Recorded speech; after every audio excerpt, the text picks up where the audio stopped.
Hello everyone, I'm Shailen Kasera from Purnima College of Engineering, Jaipur. I welcome you on behalf of Purnima College of Engineering and ASHRAE Rajasthan Chapter. Today we are organizing webinar presentation of ventilation, IAQ and energy issues in hot, humid climate, past, present and future. We have eminent speaker Dr. Chandrasekhar. I welcome you, sir. We also have Dr. Narayan Lal Jain, Head of Mechanical Department, Purnima College of Engineering. Now, I would like to introduce Dr. Chandrasekhar.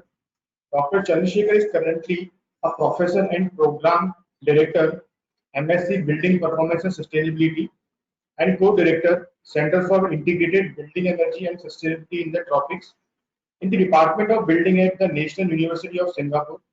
He is also a founding director of Enhanced Air Quality Pte. Limited, a NUS spin-off company incorporated in June 2004, arising out of his research in the field of indoor air quality and energy.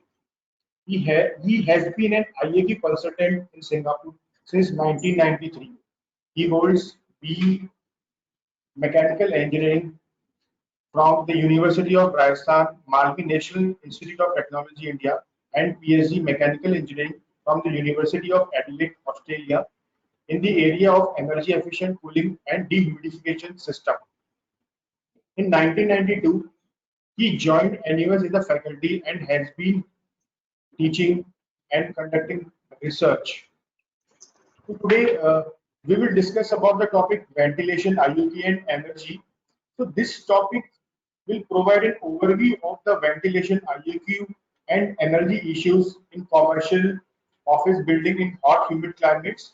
It presents the design challenges based on climatic differences with due consideration given to local codes and ASHRAE standard 55, 62.1 and 90.1. So now, before handing over to Dr. Shekhar, I request all the participants to raise the query through question and answer tab only. Dr. Shekhar will answer after the presentation. Now I request Dr. Shekhar to deliver the webinar on ventilation, IAQ and energy issues. Over to you, sir. Thank you so much, Shailendra, and thanks for inviting me to do this webinar for your chapter and the college. Before I move any further, can you hear me all right? Clarity, audibility? Yes, sir. Everything is okay. Okay, and you are able to see my title slide? Yeah. Okay, great. So the topic that I will be talking to you as part of this distinguished lecture event is on ventilation, indoor air quality, and energy issues in hot and humid climates. And I will sort of give you some background about what has been happening in the past and where do we stand currently and where I think I see the future headed in this domain. Going to get some thing on my slide correct. Okay. All right, so this is actually a topic as part of my distinguished lecturer topics.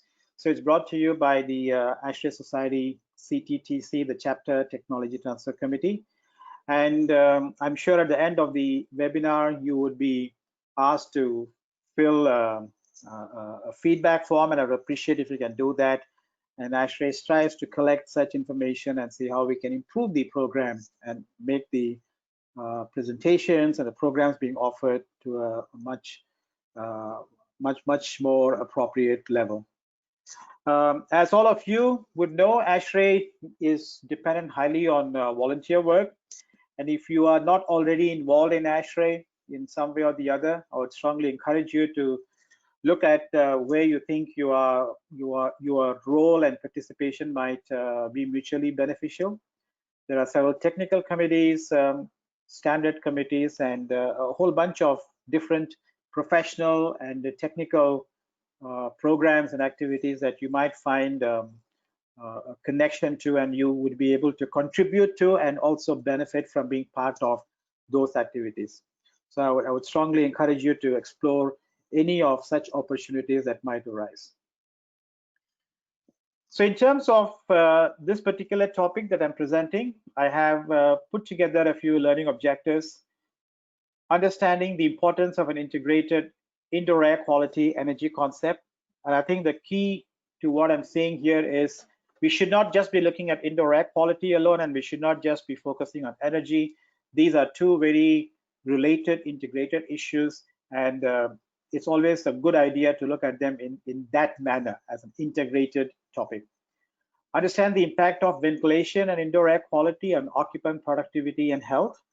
There are several studies that have clearly documented how good indoor environmental quality, good ventilation, and the way people perceive their immediate environment can impact the way they work and the kind of output that they can produce. I would then go through some of the key features of the relevant standards related to indoor air quality and comfort. And as you can see here, the standards that I have in mind here are 55, standard 55, and standard 62.1. 55 is on thermal comfort, 62.1 is on ventilation and indoor air quality. And I'll also take you through a little bit about what we have here in Singapore in terms of the standards. I would spend a little bit of time on the Singapore Green Mark scheme, which is a building rating system for environmental sustainability. We'll see how that works out, and something that I would try to link towards where we were, what we're doing currently, and how we can move forward into the future. And finally, my effort will be, or my main aim would be, to drive home the notion of smart, sustainable, and healthy built environments. Okay. So let me start off by probably making the point that good indoor air quality is a useful objective in any building. There have been numerous studies, and I wouldn't have the time to go through most of them. I usually pick a couple of them to highlight how the authors have attempted to document the benefit of indoor air quality. For instance, in this particular study, it's probably about more than 15 years ago, but nevertheless, the point that was made even at that point in time, improving the health of workers in the indoor environment has tremendous economic benefits. And you can see the numbers are not small. There are very good economic benefits purely on the basis that when people find the environment to be good, it inspires them, it motivates them, and they like to be in such environment, they are able to produce their best in terms of their performance and productivity. So this has been documented in several studies, and here is one that clearly says how it's important. The numbers, as I said, are not small at all by any means. Here is a more recent study. This is 2012 by Satish et al. And this is a Harvard Research Group study. And what they are trying to do is, on the y-axis, you see the performance indicators in terms of the work performance, whether it's superior, very good, if it's not very effective. And some of the tasks, performance tasks here, are noted on the x-axis. Basic activity, focused activity, what do they think about their initiative, the breadth of approach, the basic strategy. These are all, you can see them as traits that you would associate with somebody whose performance you're trying to evaluate. Now, very clearly, there are three different circles or three different colored bullets or circles that you see: white, gray, and black. Now, black is higher level of CO2 exposure, and the white is a lower level. And it's very clear that an environment in which the CO2 exposure to the occupants, when it is 600 ppm on pretty much every single attribute that you see here, they seem to be performing better. Basic activity, when they are exposed to an environment where the CO2 level is 600 ppm, their performance is superior on basic activity. Initiative, again, it is highest amongst the three. 600 ppm, 1000 ppm, most standards of ventilation and air quality would be around here, 1000 parts per million. If it is high exposure, like 2500 ppm, you can see that most of the traits or attributes, their level of performance is considerably lower. So one clear impact that we can see, especially just from the point of view of CO2 as an exposure, it has an adverse effect in terms of a lot of the attributes related to human work performance. Now, this is just CO2 based evaluation. Now, if CO2 is low, you can expect maybe some of the other contaminants are also equally, low. If CO2 is low, other contaminants are low, and if CO2 is high, other contaminants can also be high. What we normally associate with CO2 is that it is an indicator of the extent of ventilation in the environment. So another way to interpret this study here would also be if you provide better ventilation or an increased level of ventilation, which would be associated with a 600 ppm exposure in normally designed and operated buildings, people are performing better. So very clearly, the YIAQ part comes from here. There's economic benefit from the previous slide, and this one tells you that people actually work better on several of the attributes of work performance. So now what do we do about it? How do we ensure that we have good indoor air quality? When it comes to indoor air quality, we generally take an approach whereby we say that if we can address the source, that's probably the best thing to do. Way back, this German chemist, Max Pettenkofer, he had the wisdom to say, if there's a pile of manure in a space, do not try to remove the odor by ventilation, just remove the pile of manure. So that's a very clear statement to understand the philosophy of good indoor air quality. You have a source of indoor air contaminant, try and remove that source. If we are unable to remove it entirely, or if we are only able to reduce it to a certain level, or in some cases you can't just take it out. As an example, I will just usually take this as an example. People release carbon dioxide. So if you want to reduce carbon dioxide, can you take the people away from the building? It's just impossible. So we know that certain pollutants, certain contaminants come by inside the building because of the nature of work that happens, the nature of occupancy that has in these buildings. So we say that remove the source if we can, the first line of mitigation strategy. And then we are talking about exposure control. By exposure control, we are referring to a contaminant that is present in an indoor environment that, due to the way the air moves around within that building, you can minimize the exposure to the occupants. So exposure control, which is really done by ventilation, it has all these three main requirements. So you got outdoor air for ventilation, so you got to take the air from outside.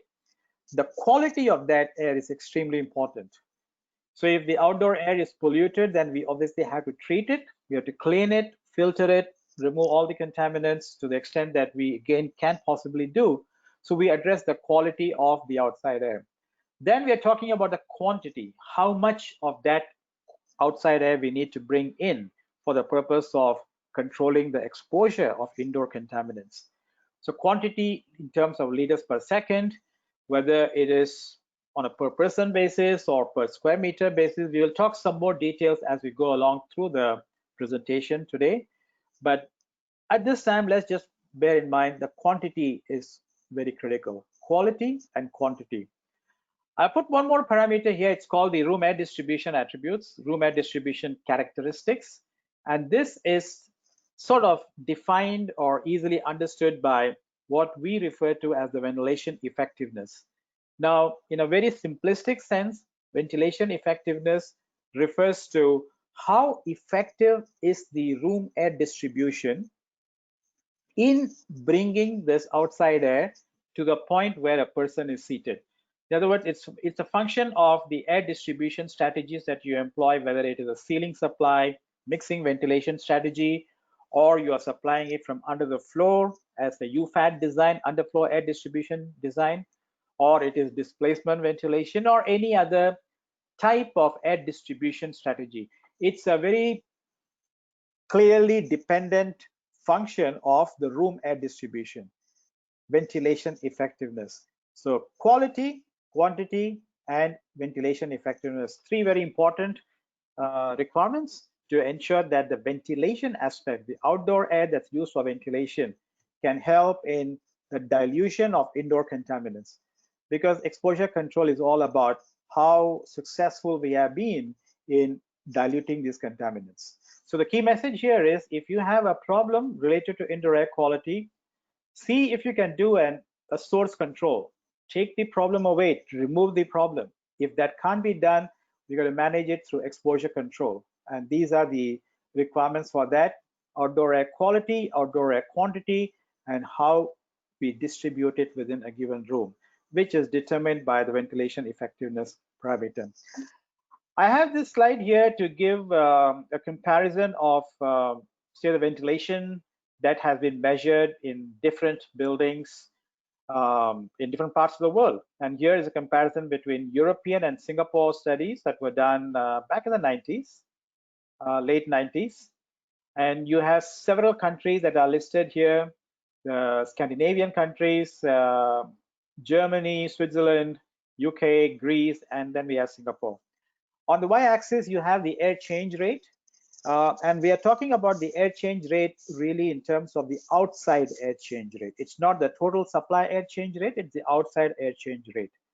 The air change that is related to the outside air quality, quantity, and the effectiveness. Remember, we spoke about that just a short while ago. So what do you see from here? In the European climate, for instance, in the Nordic climate and the continental Europe climate, you find that the air change rate the spread is rather large. In other words, they have a very high air change rate in some times of the year and low in other parts of the year. Whereas in the tropical climate, you find that the air change rate is probably around 1, and this is the outside air change rate we are talking about. This is not to say that we don't have ventilation or don't have enough ventilation. It's just to give an indication that in certain climates, you are actually able to sometimes get a lot of outside air because it just works both from an energy point of view and from an indoor air quality point of view. And what do I mean by that? Economizer cycle operation. In certain climates, you can just turn in the operating characteristics of your air handling unit to have no cooling, no heating, just take the outside air and through the fan distribute it to your space, 100% outside air. And that's the reason sometimes you find in these climates, the outside air change, the air change rate, which is really the outside air change rate, is so large. So those climates where you have the luxury or the opportunity of using outside air for certain times of the year, you would no doubt have flushed your indoor contaminants in the building much better, at least during those times of the year. And that's this slide in that sense allows us to understand the climate specific differences. In tropical climates, in hot and humid climate, I don't think we would at any time of the year have the opportunity of using 100% outside air, simply because the climatic conditions doesn't permit what we call an economizer cycle operation. So that's the key message that we're seeing here. We do have ventilation in all climates, but in certain climates, you're able to get much more ventilation than you really need in that context. But it is always a good idea to get as much outside air as possible. That's what is going to flush out all the contaminants inside the building. Now, let's look at if we have this understanding of how to manage indoor air quality. We spoke about source control and exposure control. And then we also saw in terms of the ventilation requirements, certain places you can have more. In some other places, you definitely need to have the minimum. What does it lead to in terms of the overall indoor air quality scenario? We did several studies in the past, and I'm reporting something from what we did in the late 90s, early 2000, that kind of time frame, probably about 20 years ago. But some of the observations that we made here are pretty fundamental. Now, what is it that I'm showing you on this slide? It's an attempt to correlate thermal comfort and indoor air quality acceptability. So what you're seeing here on the x-axis is thermal comfort, on the y-axis is indoor air quality acceptability. Low over here is acceptable, high over here is unacceptable for the indoor air quality, and likewise this is comfortable and this is uncomfortable. Look at the trend here, and the correlation is pretty strong, not the strongest but reasonably strong. What it's telling you is if people perceive the thermal comfort in their environment to be acceptable, comfortable rather, they would probably say the air quality is acceptable. Notice here, the more comfortable the thermal comfort is, the more acceptable the air quality is.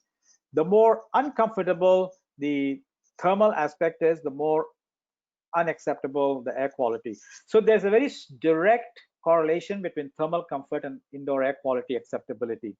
You can relate this to your own personal experience.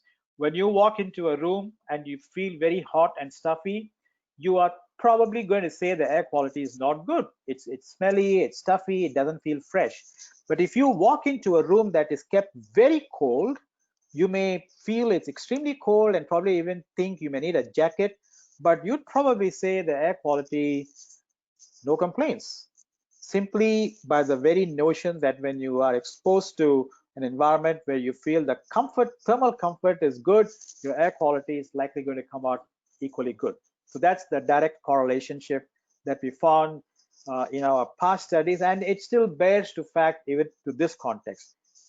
Get the thermal comfort right, you're most probably going to get your air quality right. Now, I must qualify by making one statement here.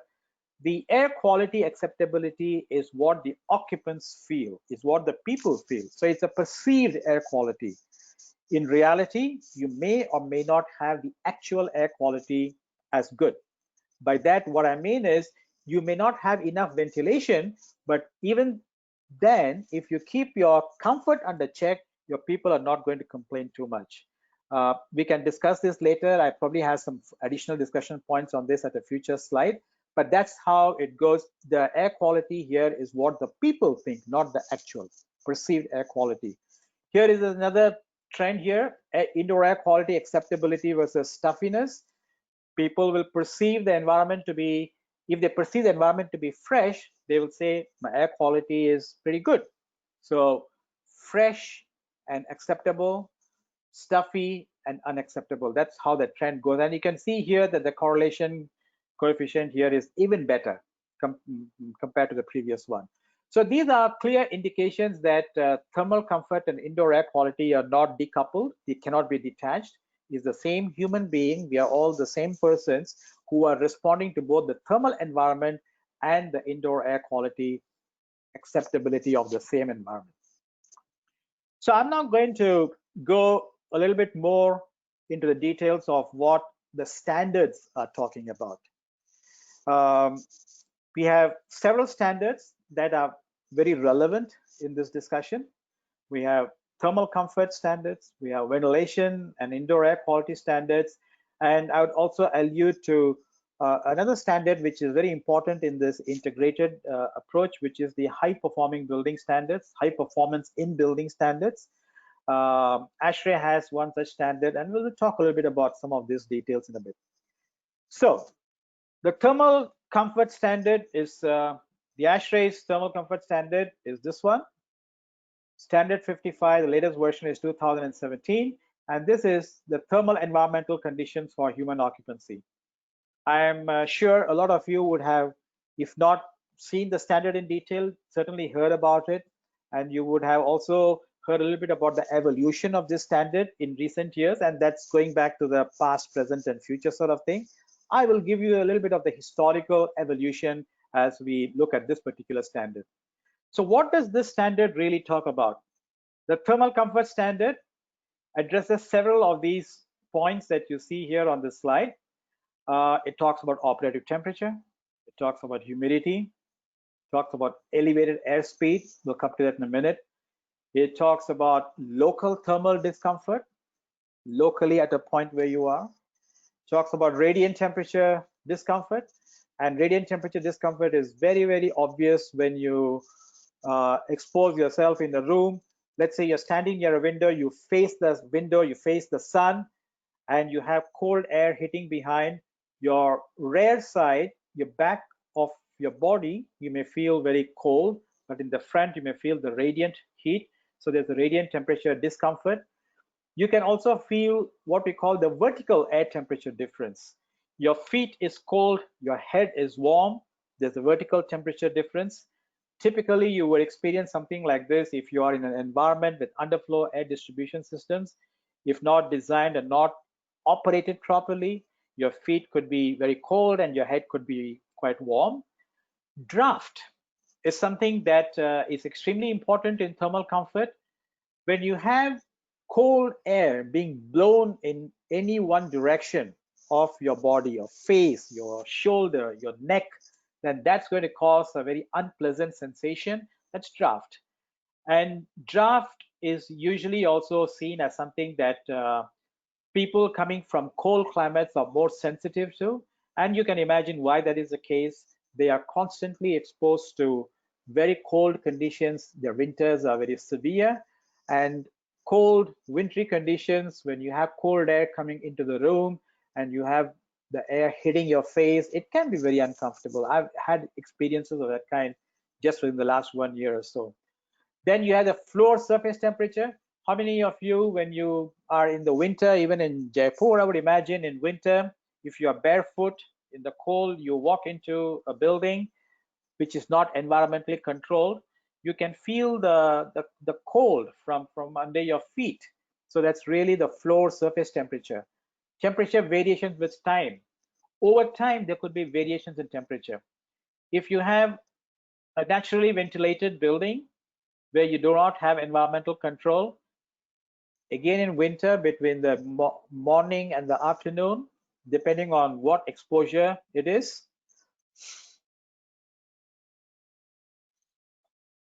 you can experience excuse me, you can actually experience difference in the way the thermal environment is perceived. That's the temperature variation with time. Cyclic variations. In some buildings, it's also the strategy to have cyclical variations. Every 15 minutes, you have the temperature fluctuations going through a cycle, which may not be entirely a bad thing to do. So cyclical variations within a level of, I suppose, control. We're not talking about 24 degrees to 27 degrees. But if you're going between 24 and 25 or 25.5 degrees Celsius, it need not be seen to be very drastic. Drifts or ramps, and this is non-cyclical. That means for eastern side, again, during eastern exposure, you may want to keep the temperature slightly cooler. Then when the sun goes to the other side, you may want to increase it slightly. So it's not cyclical, but it is done in drifts or ramps. From this time to this time, it's 24 degrees.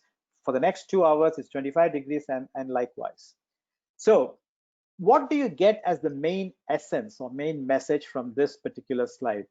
Standard 55 has a whole range of thermal comfort aspects or parameters that can be used in achieving a level of thermal comfort that most people in a given environment will find acceptable. We also know from first principles that thermal comfort is not just based on one aspect or one parameter. And just as fundamentals, let's go through the factors that affect thermal comfort: the air temperature, dry bulb temperature, air humidity. We have the air movement, the air speed, that is meters per second. And then you have the radiant temperature. So all of those things have been addressed in this slide so far. I've discussed that with you. Then we have the kind of thing that is very human dependent. Clothing. What kind of attire are we in a given environment? You wear a jacket, you need a slightly cooler environment. If you are dressed in normal business attire, you don't need the air temperature to be that cold. So we are talking about clothing, which the user can manage and control as another important parameter that can be controlled in achieving thermal comfort. Activity level. If you have a high metabolic rate simply because of the nature of work you're doing, then that would result in the environmental conditions to be slightly modified to give you thermal comfort. Example, a very quick example, if you're in a gym, you are doing a lot of exercise, your metabolic rate is very high, obviously the environmental conditions there need to be modified to make it slightly cooler, as opposed to if one is in say a conference room or even in an office environment. Your met rate is very normal, you're not making a lot of movement, not climbing up and down. So there are different levels in the activity that would also determine the level of thermal comfort that we will need in terms of the environmental conditions. So there are fundamental principles that we just discussed. Based on those fundamental principles, there are all these parameters that can be modified, mixed and matched in a given environment. Now, let's see how this particular thinking has been used in the standard. So here is a very well-known index called the PMV-PPD index, predicted mean vote and predicted percentage dissatisfied. Here is the dissatisfied, and this is the predicted mean vote. And in the predicted mean vote, we have the environmental conditions involved in the expression here. So we are talking about minus being very cold, plus being very hot. So the point that we are seeing here is if you have thermal neutrality around this point over here, 0, that means the heat balance is perfectly neutral. You still find that there are about 5% of the people who might still express dissatisfaction. So one key point is it's probably not easy to satisfy everyone in the environment in a given building, which is why most standards talk about 80% acceptability or 90% acceptability. And then again, this is usually also presented in the form of dissatisfaction. In other words, we are looking at buildings where the percentage dissatisfaction does not exceed 10%. That means you are satisfying for 90% of the people there.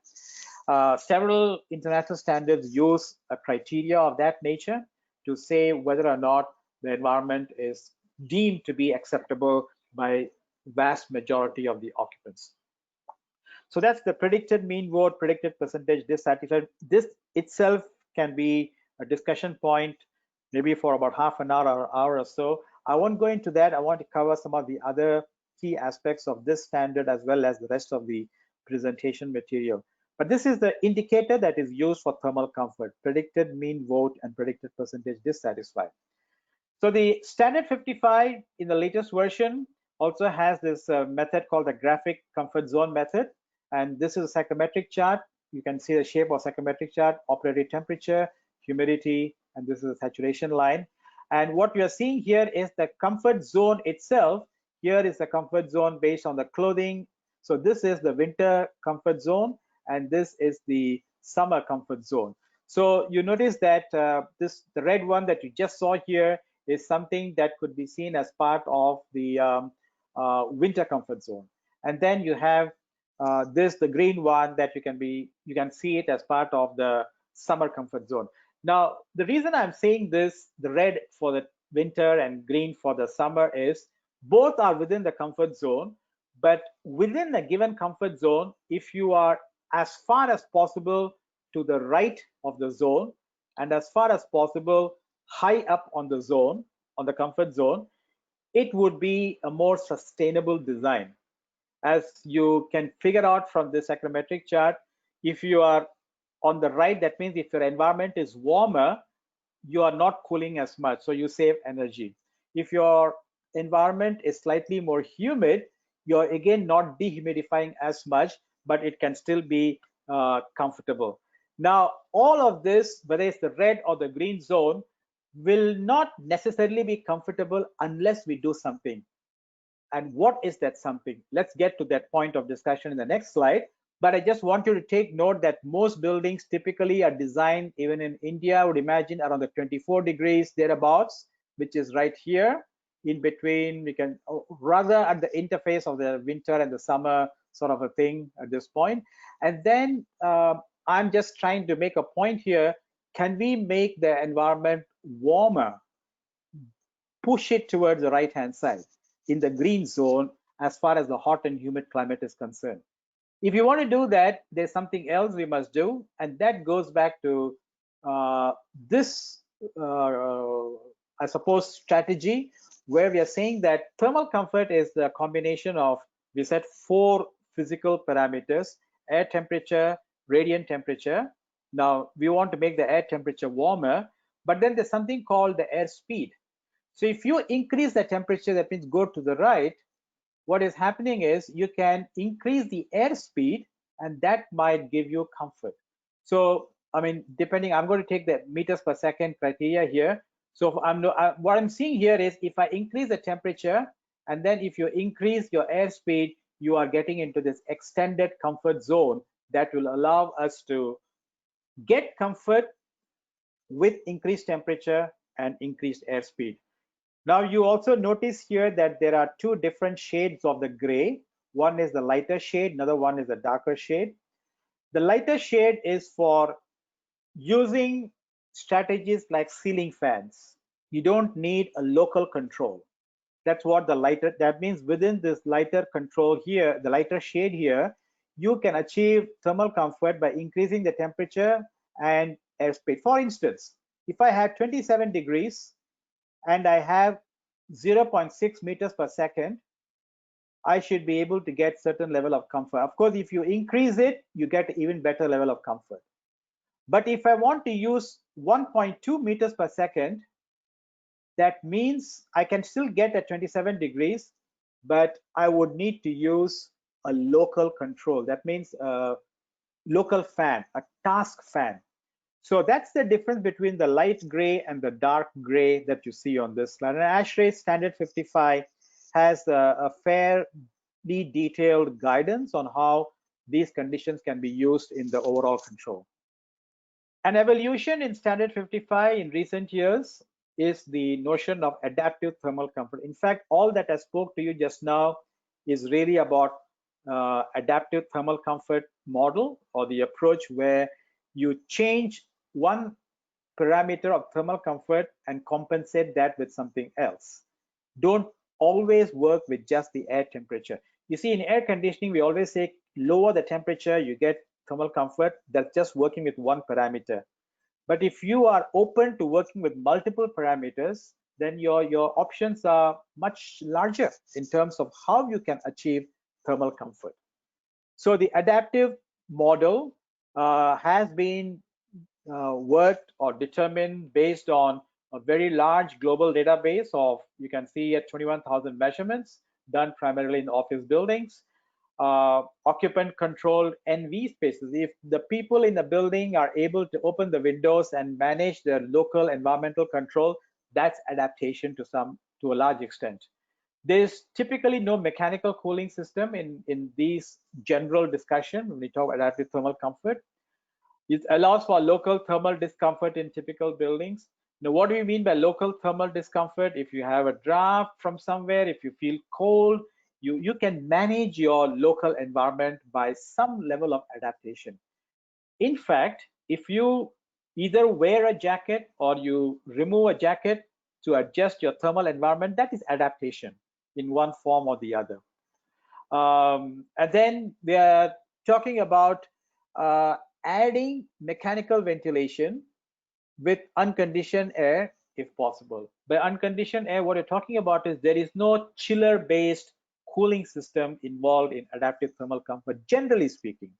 Although, in my personal view, I would extend the concept or logic of adaptive model, thermal comfort model, to air-conditioned applications, air-conditioned buildings, where I would want to argue that can we do air conditioning in hot and humid climates in such a way that you still get some benefit of air conditioning like cooling and dehumidification, and then you compensate that with some other means like increasing the airspeed. I will share with you some observations of some of our own, at least give you an overview of what we have done in that regard. So adaptive thermal comfort model is a fairly interesting approach. It's part of the evolution of the thermal comfort standard, standard 55, which we have seen so far. Just want to double check, am I being heard clearly? Is everything going okay on the listener side? Yes, sir. Okay. Okay, all right, good. Thank you. I just wanted to make sure that everything was fine. Let's go to the next standard, which is the 62.1, ASHRAE standard 62.1. This is ventilation for acceptable indoor air quality. I have been a member of this standard committee for several years, since 2005. The last couple of years, since I have come onto the ASHRAE board of directors, I don't have the time to go to the committee meetings, but I'm still connected with this committee. As most of you know, that this is a very important standard in building design. This sets the stage for the type of ventilation provision that is made in buildings, how indoor air quality is managed in buildings in different parts of the world. It's not just based for the North American cities, but it is an international standard in that context. It has climates across all parts of the world. So I'm just going to again take a very brief look into what this standard is about. I'm not sure what I have in terms of this. Okay, I don't have too many more slides on the standard. So let me just say a couple of things pertaining to this standard. 62.1 really looks about how much ventilation is provided, and this is provided in the standard in two forms. One is related to what we call the people component or people requirement, ventilation for the person. Another one is ventilation for the building material emissions. So you see two parts to the ventilation rate: people requirement and area emission requirement.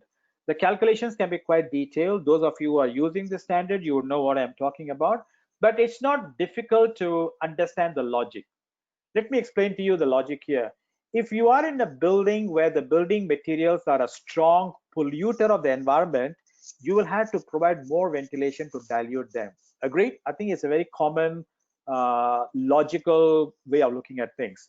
But if you are in a building where the building material emissions is low, and how could you get that low? Goes back to design, goes back to architectural specifications. You can use building materials that are low emitting. Don't use carpets, don't use varnishing materials, don't use partitions that are going to outgas. For instance, if this is the thinking, then you would have chosen materials that are inherently low emitting. So you can probably cut down on the ventilation rate for such emissions. And then you have the people component, high density, low density occupancy, that would determine again the level of ventilation for the person that you need to provide in the breathing zone. So the standard has a very long, detailed treatment of how these things are to be computed. So I'll just leave it at that for the ventilation rate.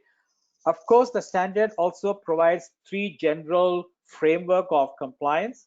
One is the ventilation rate procedure. Another one is the indoor air quality procedure. That is based more on source control approach.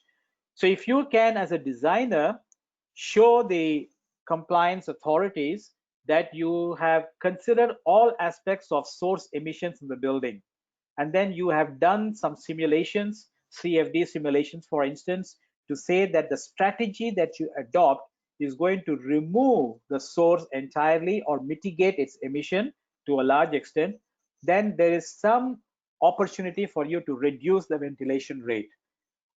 So it's a much more detailed, elaborate method. I wouldn't say it's going to be that simple and easy for all applications, but in certain situations where it's worth going through that effort, one should do that, because it is really the right way to go about it. I have a source, I should try and remove the source if I can. That's the whole logic of the indoor air quality procedure. Recently, the standard also allows for what we call the natural ventilation procedure, NV procedure. That again goes back to, can we take the outside air, bring it into the building through natural ventilation or mechanically assisted natural ventilation, and ensure that compliance can be sought by using those kind of strategies. So 62.1, three main methods: ventilation rate procedure, indoor air quality procedure, and natural ventilation procedure. We then have the green building standard from ASHRAE. This is the 189.1. The latest version is 2017. It was first published in 2010. This is the standard for the design of high performance green buildings. So if you are talking about some kind of rating system, perhaps in any part of the world, the standard that they might want to look at more closely would be this one.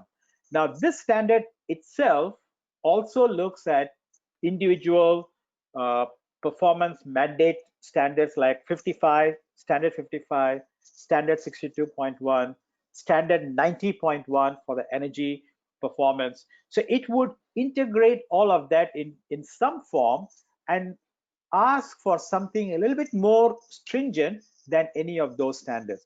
For instance, my recollection is at some point this standard was calling for 30% more outdoor air than what 62.1 is specifying. In other words, minimum ventilation calls for some level of provision, say 9 liters per second per person in an office environment. If you are designing for 30% more than that, then that would be something like part of a green building standard requirement. That's how 189.1 would look at in enhancing the requirements. So it's a high performance green building standard. It's written also in a code language, provides minimum requirements for high performance green building, not minimum requirements for ventilation only or minimum for energy only. It's talking about high performance. So more ventilation, low energy together is your high performing building, right? So that's the kind of stringent requirement this would be calling for. So the areas that it addresses are sustainable sites, water use efficiency, energy efficiency, indoor environmental quality, buildings impact on the atmosphere, in other words, the environmental impact, and of course the construction and operation plans. A lot of it also has to do with how the building is operated. I'm sure all of us agree that a design is only as good as how it is going to be operated to accrue all the benefits that we have inherently incorporated into the design. Now let me sort of move towards our own local standards in Singapore. We have two standards that are related to the topic of discussion. We have SS 553, Singapore Standard 553, Code of Practice for Air Conditioning and Mechanical Ventilation in Buildings. And then SS 554, 2016, that's the latest version again, Code of Practice for Indoor Air Quality for Air-Conditioned Buildings. Now, both of these were first published in 2009, and they have undergone revisions subsequently in 2016. And the 2016 revision was a very targeted revision to address a very topical concern that we had in this part of the world, which is the haze episodes coming from the burning of forests and the forest fires in the nearby regions. And it used to create a lot of outdoor air levels considerably higher than what we could normally have. So we wanted to address that in terms of how the building systems can inherently have some provisions that are inbuilt into the design and operation. So that's what triggered the 2016 revision. And these two standards currently between them address the ventilation needs, the thermal comfort needs, as well as the indoor air quality requirements that we are talking about in air-conditioned buildings. Looking at some numbers here, you notice that the dry bulb temperature range is between 23 and 25. This is what the current standard is. And then we have the humidity between 65 and 70%. Again, the 65% is for new buildings and 70% will be for buildings that are existing, and then we're trying to reform them or transform them into a much higher standard. And then there was something about the maximum airspeed. This maximum air movement is not to be seen as you can't exceed it. This is with the view of ensuring the draft is addressed. When you have very low air temperature and you increase the speed, then that is draft, which is undesirable. But I'm going to talk to you in a short while, towards the end of my presentation here, that increasing the air movement, as you saw in the ASHRAE standard 55, you can go up to as high as 1.2 meters per second, but at warmer temperatures. You elevate the room temperature and then increase the airspeed. That's a good strategy to achieve comfort. You don't have to confine yourself to being very, very low airspeed in that context. Outdoor air supply requirement for comfort air conditioning. This is our own local provision in Singapore, the SS553 provision. Again, you notice that there is a, it is indicated in terms of liters per second per meter square floor area, or it is also in terms of liters per second per person. So one can choose either of that, and then you probably get the same number in both of this. A comparison point here is, for instance, if you take offices, our standard is calling for 5.5 liters per second. ASHRAE 62.1 will be the same number. I think it's about 8 liters per second, 8 or 8 point something liters per second per person. There would be some variations of this nature when you compare standards across different countries, but then I think these are localized to some extent to address how the whole thing fits in with the overall concept of how the air quality situation is being addressed and guided in the local context. Now, air class is something that you would also know from ASHRAE 62.1. It refers to the class of air in a given environment. For instance, an office environment would be called an air class of 1. Something where you have, say, you have a printing room where you have emissions from sources not normally seen in office environment, that would be called maybe a class 2 even, right? If there are lots of printers there. So the class is an indication of how contaminated the air is in that type of building or functions. Smaller the number, the better the class, better the air quality. The larger the number is worsening. So we have 4 classes. This is again taken from the ASHRAE concept. There are 4 classes. The logic here is when you use recirculation strategy, you can recirculate the air within a class, or you can take the air from a lower class, that is class 1, and recirculate it to class 2, but you cannot do the other way around. In other words, I can't take the air from, say, a class 2, which might be maybe you have a nail polish activity going on, a salon activity going on, where you know that there are additional chemicals being released.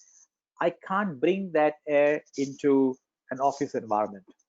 So that's the whole logic. This class is to enable which air can be mixed as part of the recirculation strategy. So we incorporated this thinking in our latest revision in 2016.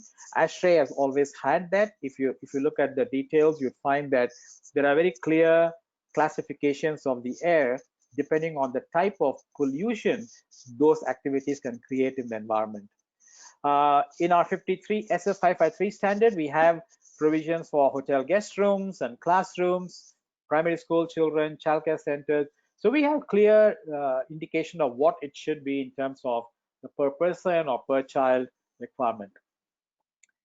Let me now go to the energy scenario, and I'm really wanting to look at this in the context of the new standards or the new direction that most places are headed, and my focus will be looking at it from the Singapore example or the Singapore approach. I'm not sure how many of you have heard about the BCA Green Mark scheme, the Building and Construction Authority in Singapore. We have a rating system that BCA sort of champions it. It's a green rating system. We call it the Green Mark. So I'm going to just spend some time going through with you the whole concept of what this Green Mark rating system is about and how we have evolved over the years and where do we see it going from here on. So this is a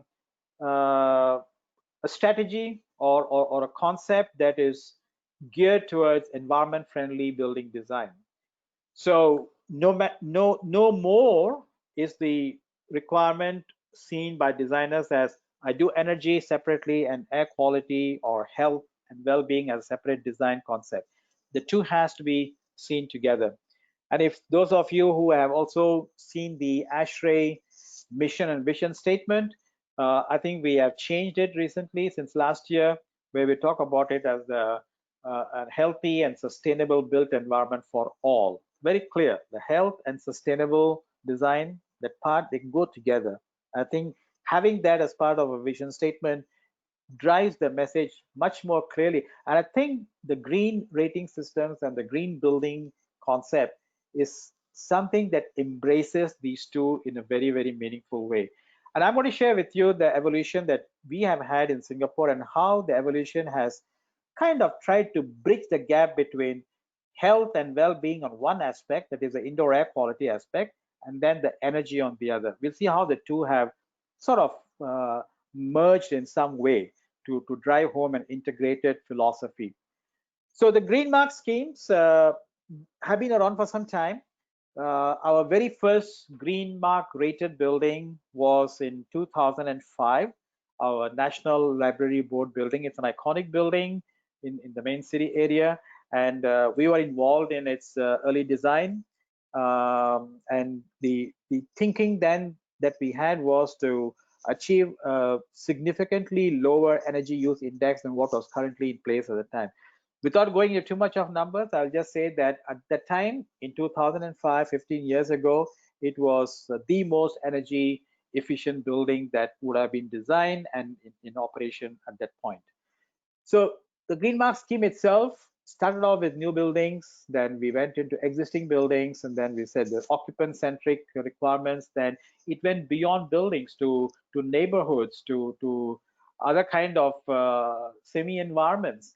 And it's a whole philosophy of ensuring sustainability or energy efficiency as part of anything that we are talking about as human requirement, like a built environment, a semi-built environment, kind of an environment that has natural ventilation as a very good opportunity or means of providing comfort and acceptability.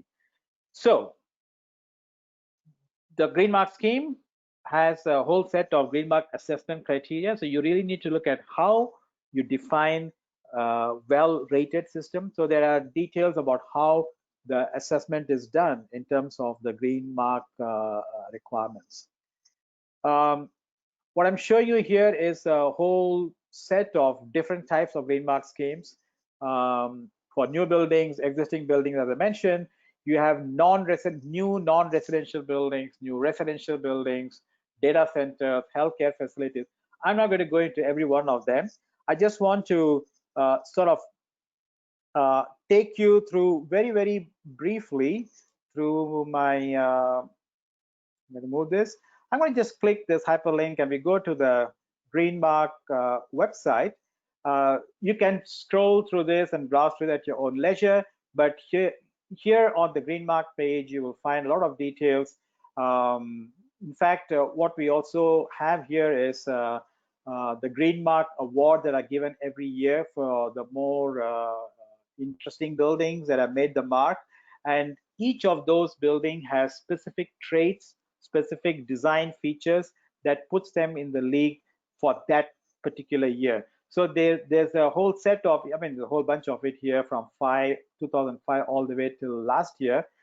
You can go and browse through and see what you make of some of those features in there.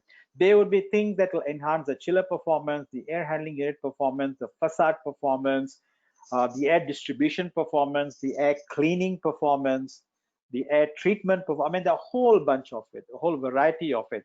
And I think the interesting thing to me, at least, is the evolution in terms of how the design practice has evolved and moved with time and over time to kind of make this national target or national objective possible. So let me go back to my presentation slide here. As in most rating systems, the green mark criteria has a requirement in terms of if you achieve certain number of points, you get a platinum rated. The latest version that we have for the non-residential building is the green mark 2015 version, it is called. And that, let me also go into this hyperlink. And that criteria, that's the one here. It's called the effective date is 2016. It's called the green mark for non-residential buildings 2015. And in 2015, we went through a major revision in terms of the requirements in there. And I think for me, the key message there was a distinct shift towards health and well-being features or characteristics. So just to give you a brief summary of what the change happened, there was prior to this version, energy used to carry the major chunk of the weightage in terms of the points, almost like 50% points, I would think. Then in 2015 version, when it got changed, energy along with what I would call the integrated building design features, or climate responsive design features, the passive features, and then you have health and well-being and the resource stewardship. There are 4 different categories, almost equal weightage given to all of that. That means energy and health and well-being and smart features, they have the same weightage. Now, does it mean that energy was in any way being compromised? Absolutely not. So what happened is, in the first, say, 10 years of experience in tightening up and enhancing the energy features, whatever was being made possible as a practice became a minimum requirement. They became prerequisites, if you know what I mean. So the minimum energy performance requirement, the bar was raised so you could move some of the points to other aspects or characteristics. And that's how the enhancement to health and well-being, the indoor air quality part, and the smart features were targeted and moved. So the main distinction in the 2015 version, which is still in place right now, is the fact that energy and air quality are seen together almost like, they need to go hand in hand. You cannot compromise one for the other in that context. So the sustainable design, energy efficient design, and the health and well-being and comfort of people, how the design rating systems and how the design strategy itself moves has been very clearly, put together in requirements of the kind that you see in the latest version of the Green Mark. That's the Green Mark 2015 non-residential buildings. I will not go into the details. I wouldn't have the time to do that, but I have given you some flavor of it, and maybe this is worth looking into. In that NRB 2015 version, the Green Mark Platinum is 70 and above, Gold Plus is 60 to 70, and Green Mark Gold is 50 to 60. Now, it is again another interesting point to take note that although it says 70 points, it's probably not going to be that easy and simple to get these points, because each of the points that you need to get or accrue will need the designer to have done certain things. And those things, the bar has been continuously raised. I think that's my main statement here. With the practice over time, trying to get the industry to be at a certain level, the whole expectation of the bar has been constantly elevated and raised. So Singapore's green journey, if you see it in the overall context, is between 2005 and the first building got the platinum rated building, National Library Board building, to where we are currently. I'll give you some feel for how this progression has been achieved. 2014, we were about 25% of the buildings that had overall. What it means is the percentage of building projects GFA, the gross floor area in Singapore, meeting the green building standards. 25% in 14, 40% in April 2019, and our target is by 2030 we need to go to 80%. That means the next 10 years we need to double what we currently have, and that by no means is an easy task, because you can't get to the 80% by building new buildings. You have to get there by transforming existing buildings. And I think that's where a lot of focus is going into and has gone in the recent past. Most of the existing buildings, how can we successfully retrofit them, transform them to a level of performance that will put us into the 80% green building category. So that's where we are headed. That's how we will be moving towards that. About 2 years back, it was also made known that we'll, in that process to strive towards the 80% target, we now have something called the super low energy buildings, and here again are the links that will help you get there.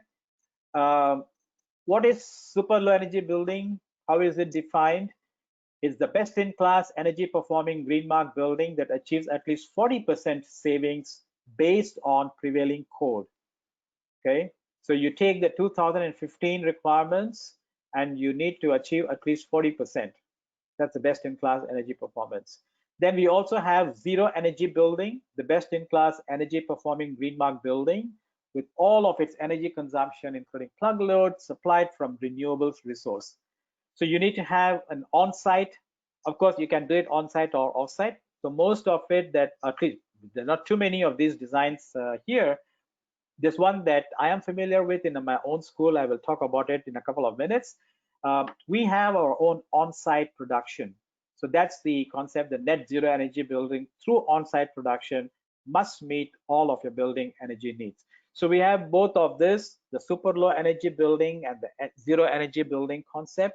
And again, this will be primarily for new buildings, where you can incorporate a lot of the latest thinking, design philosophy, design strategy incorporated to get the performance that you're desiring.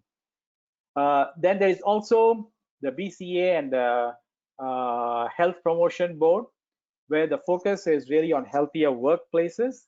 And I think this is part of that collaboration that I mentioned to you earlier, where we are trying to integrate energy and indoor air quality performance for a smarter, healthier workplace. And here is something that happened about 2 years ago and is still in place. Is the BCA HPB Green Mark for healthier workplaces. So there are certain things that will be required as part of this strategy to be done.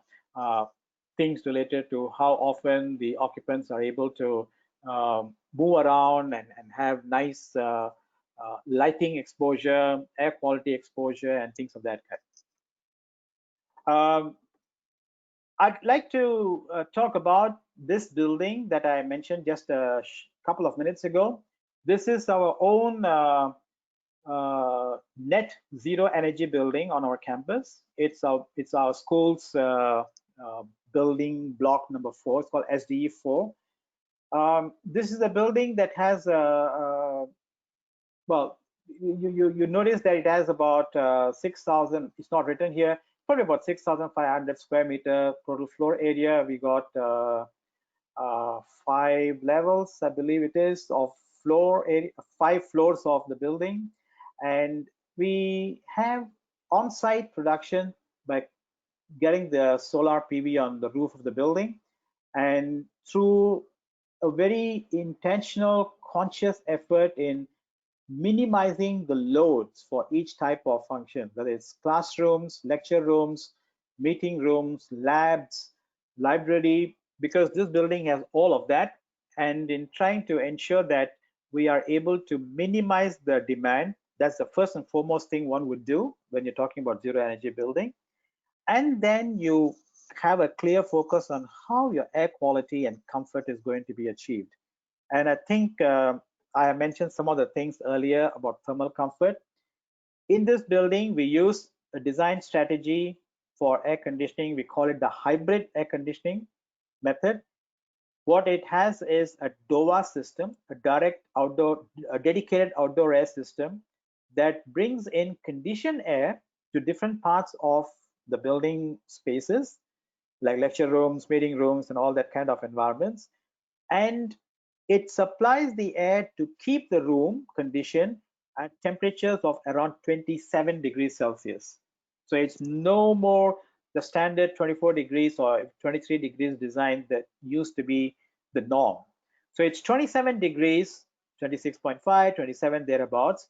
And then we have an array or a grid of ceiling fans that can be used and controlled by the occupants in a very localized manner. So you have a large studio space, you could have 200 students there or 20 students. If there are 20 students, only that volume of space can be activated for the ceiling fan. So you have a local control using the ceiling fan strategy to produce your elevated airspeed for the air temperature that is 27 degrees. So you get comfort, you have air quality because that air that is delivered is 100% outside air. There is no recirculation at all. So this is a strategy where we don't have recirculation. So it's a very different thinking, the design concept. 100% outside air, higher temperature, provision for elevated airspeed. You give the operational control to the occupants, and you get a fairly well accepted environment. And that's what this building is. It was launched last January, and users have been having a good experience in this building. And that's what I wanted to sort of end off by giving you maybe where we are headed.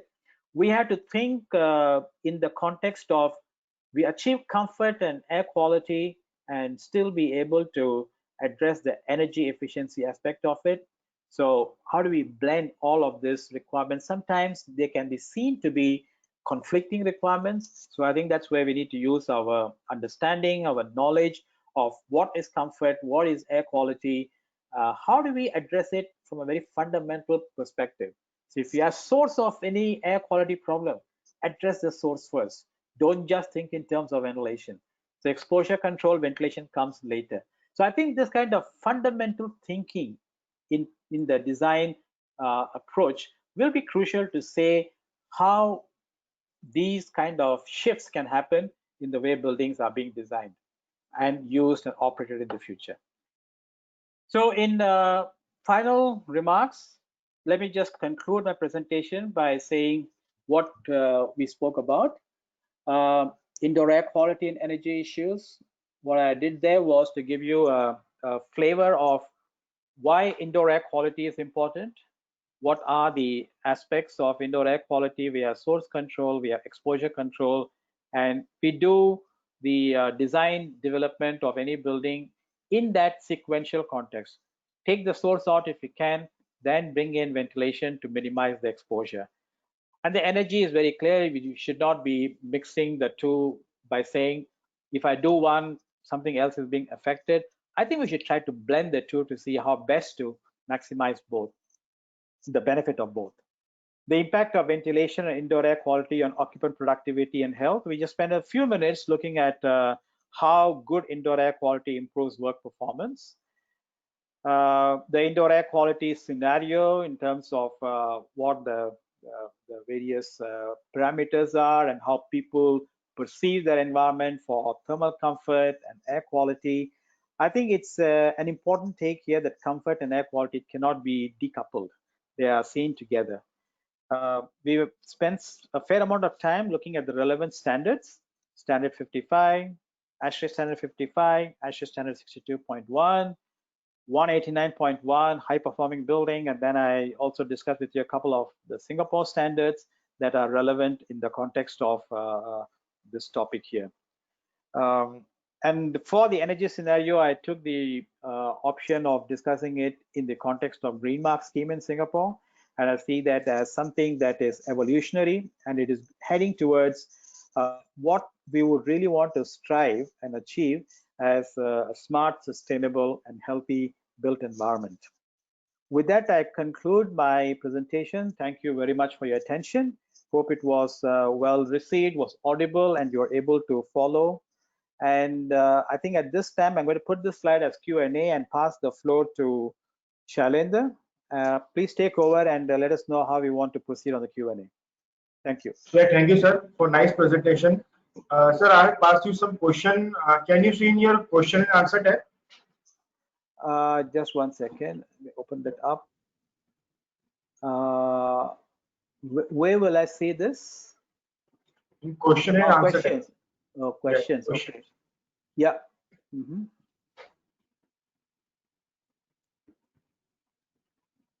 So I opened the question, show answered questions, is it? Yes, show answer, show questions. Oh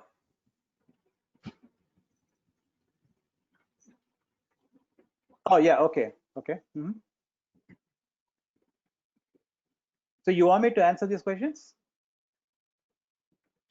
Yeah, you can answer, sir. Okay, so I'm looking at this question that says, as per ASHRAE standard 55, what is the significance for upper limit for humidity? That is the 12 gram per kilogram. This has a historical connotation to it. In the past, before the adaptive thermal comfort model, we used to go on the, understanding that there is a limit of the upper humidity ratio, the 12 gram per kilogram. One of the reasons for that is when you have air conditioning that only addresses the air temperature. So if you have something like 23, 24 degrees and then you let the humidity rise high, it tends to feel a little bit more stuffy.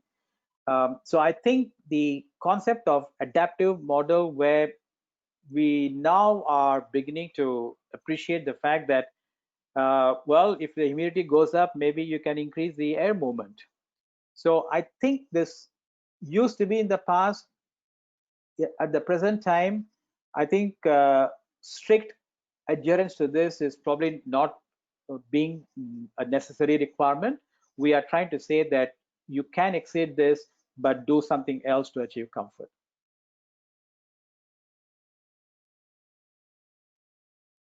You want me to go to the next question? Yes, sir. There are 2 to 3 questions more. No?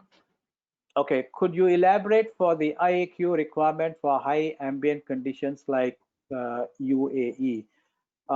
So I am interpreting this question to mean UAE, perhaps in the Middle East, temperate, more of hot conditions.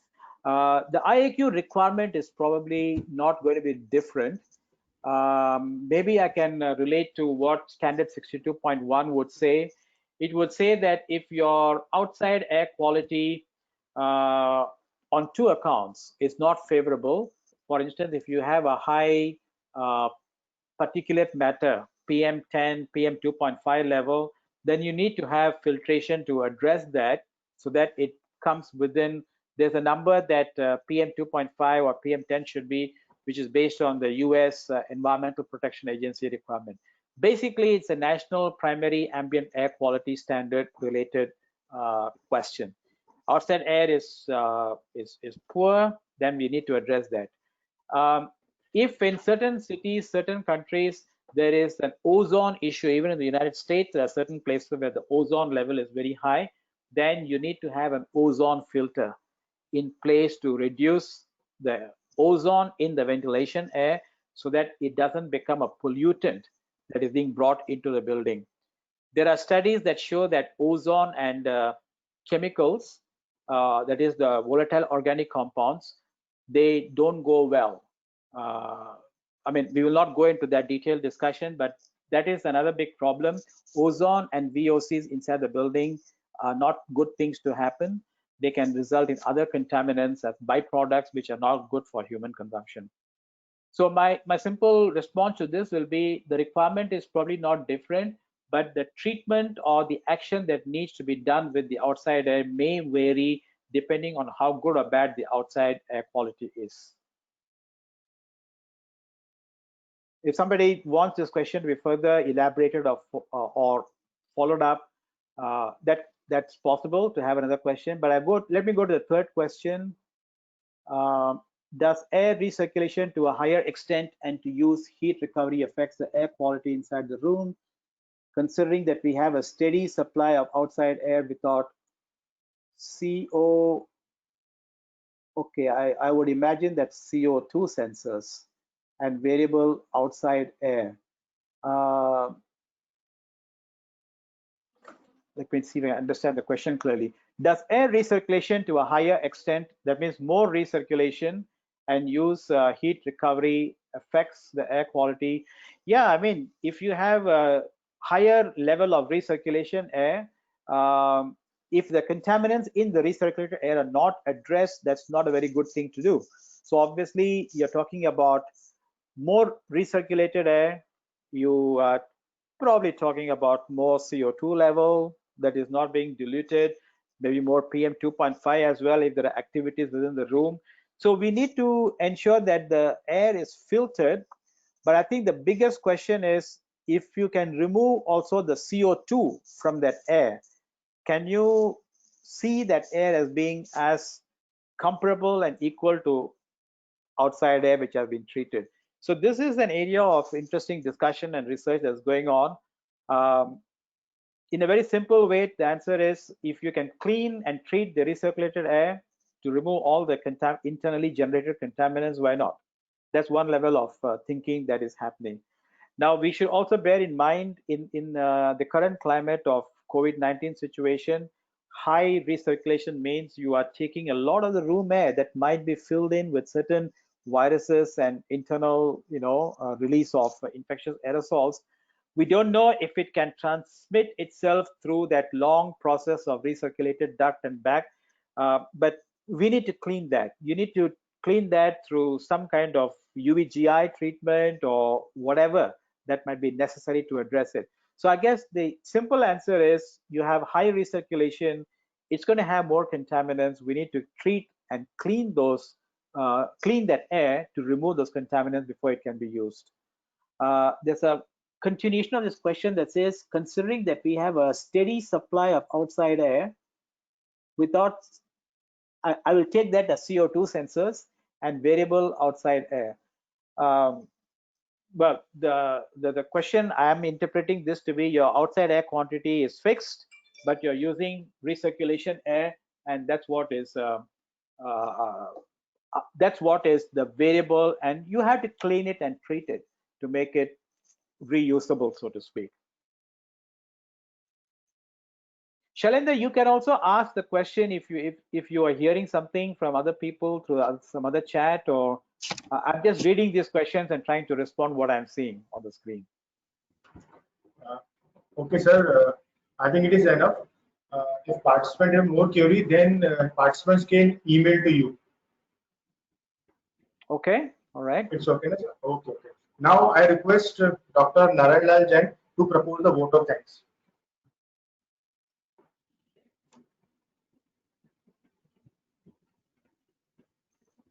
Good afternoon to all.